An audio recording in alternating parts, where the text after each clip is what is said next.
Jadi kalau dibandingkan antara ilmu yang ada di Ihya Ulumuddin ini yang mengobati hati dan ruh, maka di mana sebetulnya tempat kedokteran yang hanya mengobati jasad? Saukur jasad, sudah gitu ya. Posisinya di mana? Bukan kemudian mengabaikan pentingnya ilmu kedokteran, bukan, gitu ya. Tapi kalau dibandingkan, gitu ya, mana yang lebih penting mengobati hati dan ruh yang ini berkaitan dengan kehidupan abadi di akhirat, ataukah kedokteran yang hanya mengobati jasad? Sedangkan wahia bari ari ieu ajsad, ieu jasad muqradatun eta dipadepkeun, dihadapkan biddarurati kalawan pasti lil fasadi kana karuksakan fi aqrabil amadi dina waktos anu jangan. Kenapa pembandingannya? Kalau mengobati ruh dan jasad berkaitan dengan kehidupan abadi di akhirat, sedangkan ruh dan hati tadinya, tapi mengobati jasad, etama sahebat-hebatna pengobatan, jasad mah tetap bakal hancur mualami deui. Jasad mah tetap bakal mengalami kematian.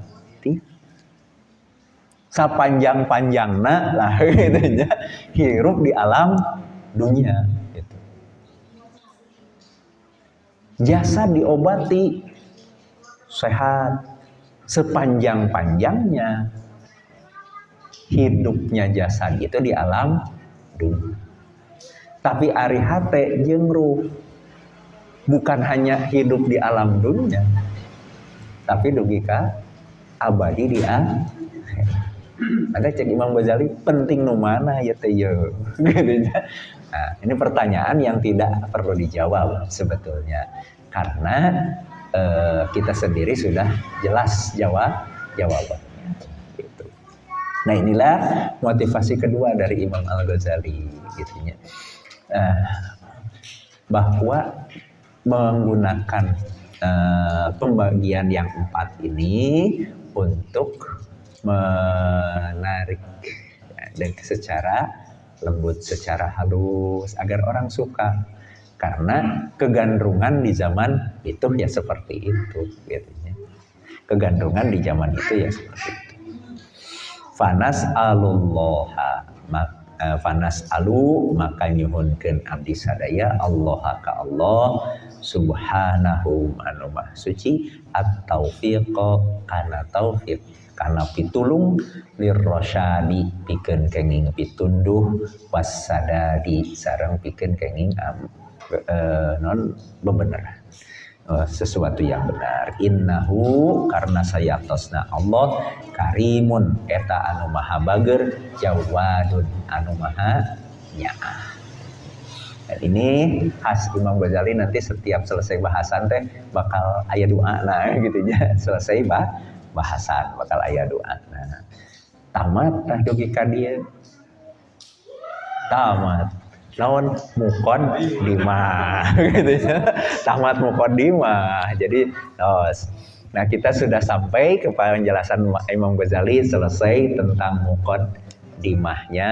Imam Ghazali menjelaskan tentang sistem proses awal dari mulai memuji Allah, kemudian bersolawat, kemudian beristikharah gitu ya.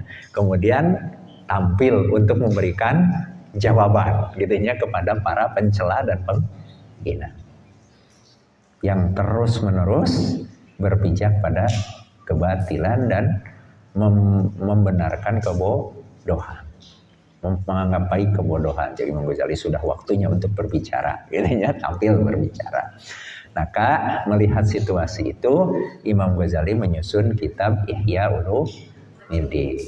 Yang kitab Ihya Ulumuddin disusun terbagi menjadi 4 bagian. 4 rubu ibadat, rubu adat, rubu muhlikat, rubu munjiat. Masing-masing rubu terdiri dari 10 kitab. Jadi rubu ibadat 10 kitab, rubu adah 10 kitab, rubu muhlikat 10 kitab, rubu munjiat juga 10 kitab. Total 40 kitab. Total 40 kitab. Nah, Imam Ghazali juga memaparkan apa-apa saja yang akan dibahas pada setiap masalah pembahasannya gitu ya. Pada masalah setiap pembahasannya juga kemudian Imam Ghazali menyampaikan nanti juga akan disampaikan dalil-dalilnya gitu ya. Yang dalil syar'i, yang dalil akli, yang dalil nakli, Al-Qur'annya, hadisnya, asar sahabatnya itu akan Imam Ghazali sampaikan. Kemudian Imam Ghazali juga menyampaikan apa yang membedakan antara Ihya Ulumuddin dengan kitab yang lain.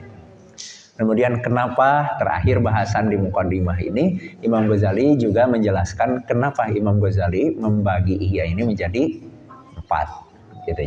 Yang pertama ke minggu lalu itu berkaitan dengan ilmu itu, kemudian totalitasnya terbagi 4, ibadah, adah, muhlikah, munjiat. Motivasi yang kedua membagi 4 adalah karena generasi di zaman Imam Ghazali sedang gandrung belajar ilmu fikih. Nah, gaya ilmu fikih dibagi 4 juga. Jadi pas klop orang anggo. Nah, gitunya jadi cara-cara yang sedang digandrungi di zaman Imam Al-Ghazali gitu. Itu selesailah Muqaddimah. Orang atos wae. Ya orang teraskeun. Jadi kitab yang pertama itu Kitabul Ilmi. Nah, Imam Ghazali menyampaikan yang akan pertama dibahas oleh Imam Ghazali adalah tentang ilmu. Jadi orang lebet Kitabul Ilmi, ya, kitab ya ngabahas tentang ilmu. Wa fihi sareng eta tetep aya dina ieu kitab, dina ieu Kitabul Ilmi sab'atu abwabin, ari 7 bab. Nah, jadi ianya Imam Ghazali khas membahas sistematikanya gitu ya. Kitab ilmu ini kata Imam Ghazali akan disusun isinya itu 7 bab. Teu seueur ngan 7, pokona ngan 7 gitu nya, teu seueur ngan 7. Mana yang 7 teh? Yang pertama al-babul awwalu, ari bab nu kahiji fi fadlil ilmi, dina mertelakeun kautamian ilmu, wa ta'limi sareng ngawulang, wa ta'allumi sareng diajar. Gitu. Jadi namina teh Kitabul Ilmi. Kitab ilmu itu 7 bab. Bab kahiji keutamaan.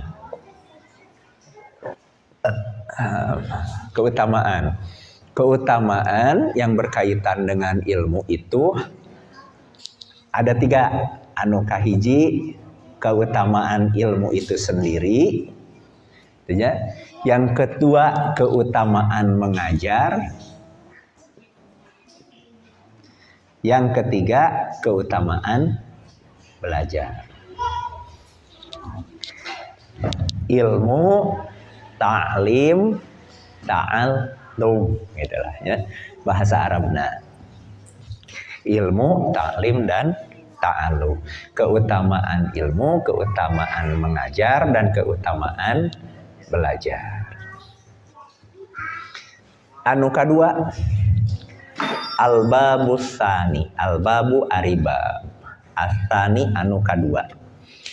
Fi fardil aini, dina mertelakeun fardu ain, wa fardil kifayati sareng fardu kifayah, minal ilmi, dina ilmu. Jadi di bab kedua membahas hukum fardu ain dan fardu kifayah. Nah, yang pertama di bab kedua itu akan membahas mana ilmu yang fardu ain, mana ilmu yang fardu kifayah. Nah ini kaitan kembali kalau berbicara hukum, kita mengenal hukum itu pada dasarnya tuntutan hukum itu yang pertama ada perintah, yang kedua ada larangan, yang ketiga ada yang tidak diperintah dan tidak dilarang. Perintah isinya dua, ada wajib, ada sunat. Intinya wajib ada dua, fardu ain, fardu kifayah gitu. Terus kalau larangan isinya dua, satu haram, kedua makruh. Kalau tidak dilarang dan tidak diperintah mubah gitu. Jadi total hukum itu 5, wajib, sunat, haram, makruh, mubah gitu. Ada perintah isinya 2, wajib dan sunat. Ada larangan isinya 2, haram dan makruh. Ada tidak dilarang, tidak diperintah, isinya 1, mubah. Nah, berkaitan dengan ilmu itu ada menuntut ilmunya itu ada kan kewajiban bagi semua umat Islam. Hanya ada yang statusnya fardu ain, wajib untuk semua tanpa kecuali, dan fardu kifayah, wajib untuk semua tapi cukup dilakukan oleh sebagian. Terus wabayani hadil fiqhi, dan ngajelaskeun batasan ilmu fikih wal kalami sareng ilmu kalam min ilmi dini tina ilmu agama. Jadi batas fikih, nah, ia masih di bab keduanya, batasan fikih dan ilmu kalam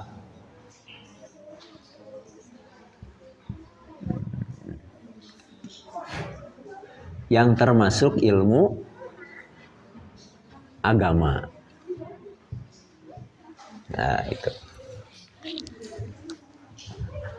Jadi, kalau kita melihat bahasa Imam Ghazali ini, artinya Imam Ghazali memandang tidak semua fikih, kemudian juga tidak semua ilmu kalam itu berkaitan dengan termasuk bagian dari ilmu agama. Ini sebetulnya bicara kritik besar lah gitu ya terhadap fikih. Kumaha eusinang kewe di bab kedua gitu ya. Kemudian wabayani ilmil akhirati sareng ngajelaskeun ilmu akhirat, wa ilmi dunya sareng ilmu dunya. Tentang yang mana ilmu akhirat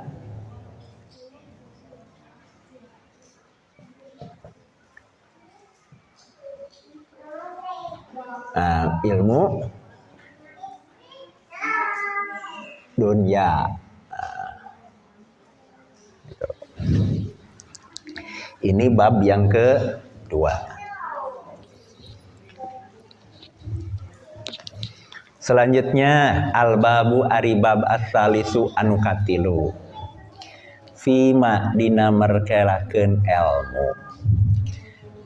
Ta'uddu anu ngetang hu kana ieu ilmu teh kana ieu mah saha al-amatu masa jalmi awam min ulumid dini tina sapalihna ilmu agama walaisa wa bari sanes ieu ilmu teh minha eta tina ilmu agama.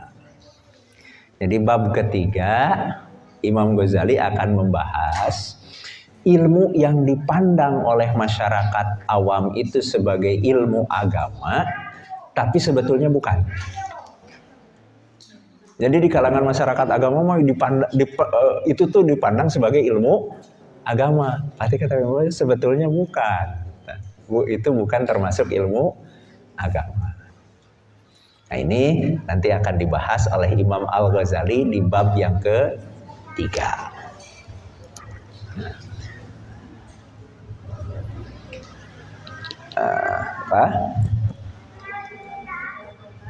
Kemudian wafihi sareng di ieu bab katilu bayanu jinsil ilmi ari ngajelaskeun jenis ilmu al-madmumi anu tercela wa qadrihi sareng ukuranna batasanna.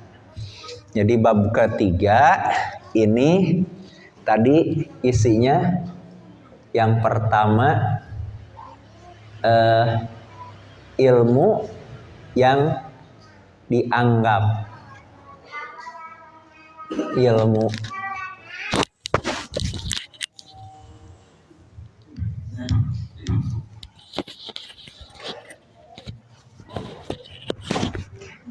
yang dianggap ilmu agama padahal bukan.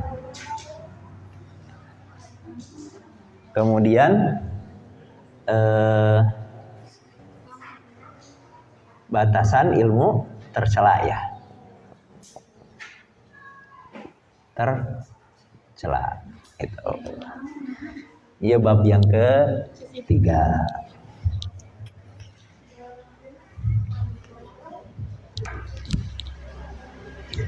Al-babu aribab ar-rabi'u anu kaopat fi afatinil munadzarati eta dina mertelakeun pirang-pirang bahayana diskusi munadzarah. Nah, jadi bab keempat pertama membahas tentang bahaya dari diskusi. Nah, diskusi ini tidak semuanya baik, gitu ya. Tapi ada juga bahaya-bahaya yang bisa terjadi karena diskusi. Salah satu naon beres diskusi teh sanes akur tapi pas saya gitu ya. Yang jelaskan seperti itu. Setelah kita berdiskusi itu bukan ada kesepakatan saling memahami, saling mengerti, tapi malah kemudian melanjutkan pertengkaran gitu ya. Nah, itu salah satu bahaya lah kena gitu ya. Salah satu bahaya. Maka Imam Ghazali mengatakan di sini ada bahaya-bahaya dari diskusi yang harus diperhatikan. Bukan artinya karena membuat bab tentang bahaya diskusi Imam Ghazali anti diskusi, bukan gitu ya. Tapi bahwa tidak semua diskusi itu kemudian menghasilkan sesuatu yang baik. Kadang-kadang malah memperbesar masalah gitu. Nah kan kadang-kadang kieu urang teh nu dibahas A ketika didiskusikan A gitu ya. Dalam perjalanan diskusi itu karena tidak bisa lagi berhujah berargumen tentang A, diluaskan kepada yang lain kan gitu. Diluaskan. Jadi akhirnya diskusi teh kemana-mana gitu ya. Tidak fokus kepada membahas masalah. Tidak fokus kepada membahas masalah yang menjadi topik diskusinya, kesana kemari ke masalah-masalah yang lain. Ke masalah-masalah yang lain nanti kaitannya dengan apa? Bergesernya yang lebih berat. Akhirnya bukan mendiskusikan masalah, tapi ngomongkeun kagorengan batur. Karena salah satu yang mungkin akan dipergunakan untuk menjatuhkan dalam diskusi adalah merusak kredibilitas orang. Merusak kredibilitas orang. Orang ini tuh hujahnya tidak bisa dikalahkan. Dicari keburukan dalam hidupnya. Gitu. Yang sebetulnya tidak berkaitan dengan masalah yang sedang dibahas. Gitu ya. Oh, dicari-cari keburukan. Nah, itu ya di antara masalah yang suka terjadinya di zaman kita ketika diskusi itu kan gitu. Itu yang terjadi. Jadi akhirnya ya meluas dan melebar lah ke sana kemari. Kemudian wasabab istighalin nasi sareng sabab nyibukeun diri najami bil khilafi karena perbedaan pendapat wal jadali sareng perdebatan. Nah, jadi dua yang dibahas di bab keempat, pertama bahaya dari diskusi, dari munadharah. Yang kedua, kemudian sebab yang membuat orang itu asyik mengurusi perbedaan pendapat, asyik dengan perdebatan. Asyik dina papaseaan mah gitu ya. Nah, urang oge zaman ayeuna kan gitu. Lamun geus aya nu beda, saheng, rame we sadayana, saheng gitu ya. Asik ngebahas teh berkali-kali maruncu gitu nya, saheng urusan nu kitu mah gitu. Nah, itu kenapa kata Imam Ghazali kemudian seperti itu. Bahkan naon akhirna rating acara-acara nu diskusi para seha siga gitu di TV kan tingginya gitu. Acara-acara non diskusi ya, non lawyers gitu nya, Indonesian Lawyers Club kan ratingnya tinggi, tapi apakah acara itu memberikan solusi? Pentara aya solusi mah di situ. Orang itu hanya asik dengan perbedaan pendapat dan perdebatan. Selesai acara, para pendukung berdebat deh di media sosial gitu kan gitu, berdebat deh, pendukung si A yang berbicara di acara itu ngagungkeun bahwa si orang yang dia dukung menang dalam diskusinya, pendukung si B ngadukung bahwa si B yang dia dukung itu menang dalam diskusi. Nah, gitu sampai acara yang akan datang gitu. Muncul deh berdebat deh ada gitu. Nah, ini yang disampaikan oleh Imam Ghazali di bab yang keempat gitunya. Satu, bahaya-bahaya diskusi yang tak terkendali tentunya. Kemudian yang kedua, kemudian sebab-sebab yang membuat manusia itu asik sibuk dengan perbedaan pendapat dan perdebatan, pertengkaran, asik gitu ya. Itu. Lamun geus nguruskeun papaseaan mah asa hebat gitu ya. Terlibat dalam pertengkaran itu asa hebat gitu ya. Kemudian al-babu aribab al-khamisu anu kalima fi adabil muallimi eta dina martelakeun adab guru. Adabil muallimi dina martelakeun adab guru. Wal muta'allimi sareng murid, para pelajar. Jadi bab kelima membahas adab, etika, sopan santun para guru dan para murid. Nah, ya istimewanya karena rata-rata di orang yang selalu dibahas itu naon? Etika murid, ari etika guruna tara dibahas. Jadi masalah murid we nu dituntut beretika, ari guruna. Nah, di sini oleh Imam Al-Ghazali dibahas bahwa murid punya adab yang harus dipenuhi, guru juga punya adab yang harus dipenuhi sebagai seorang guru. Gitu. Itu akan dibahas di bab kelima. Kemudian al-babu aribab as-sadisu anu kagenep. Kade sadis itu artinya 6, bukan galak. Al-babu aribab as-sadisu yang galak atau as-sadisu yang kejam gitu nya ulah. Sadis di sini artinya 6. Fi afatil ilmi dina mertelakeun bahaya. Nah, ilmu itu sesuatu yang baik, tapi juga memiliki bahaya. Memiliki bahaya. Wal ulama'i dan ulama. Ulama itu orang yang baik, iya, tapi ulama oge ngabahayakeun kata Imam Ghazali. Ada ulama yang membahayakan. wal alamati sareng pirang-pirang ciri al fariqati anu ngabentenkeun baina ulama dunya antawis ulama dunya wal akhirati sareng ulama akhirat.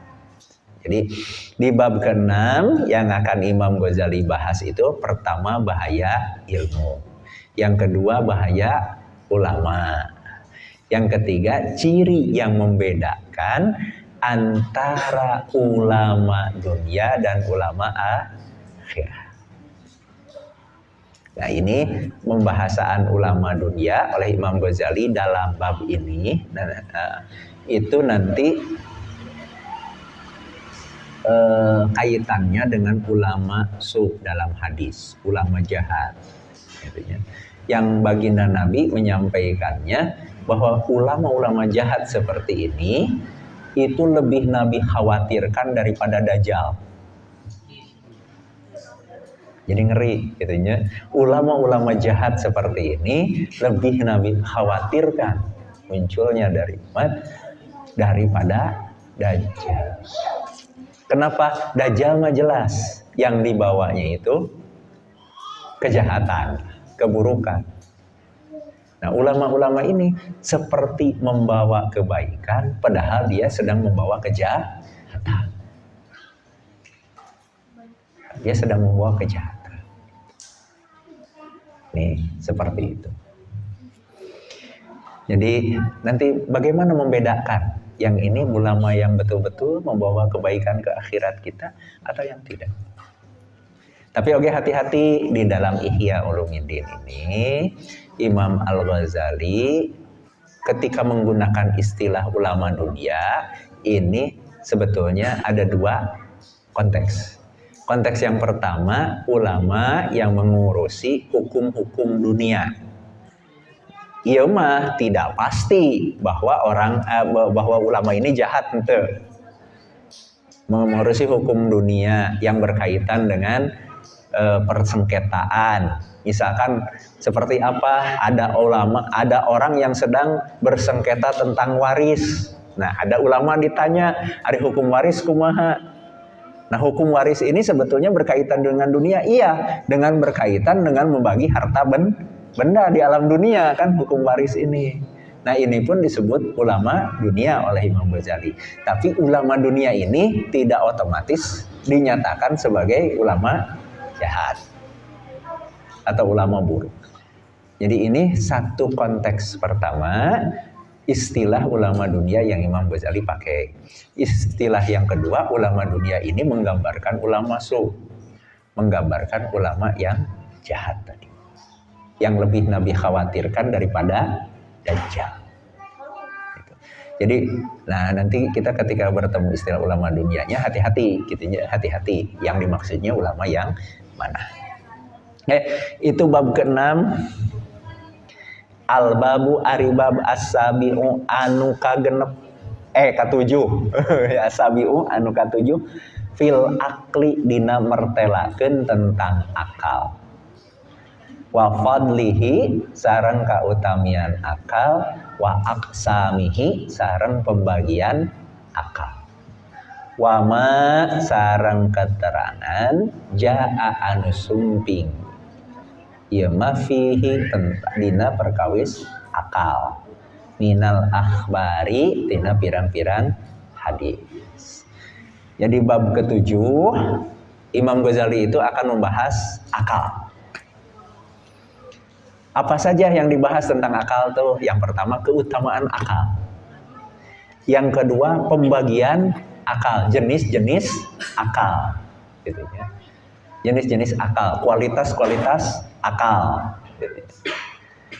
Dan kemudian khobar berkaitan dengan akal.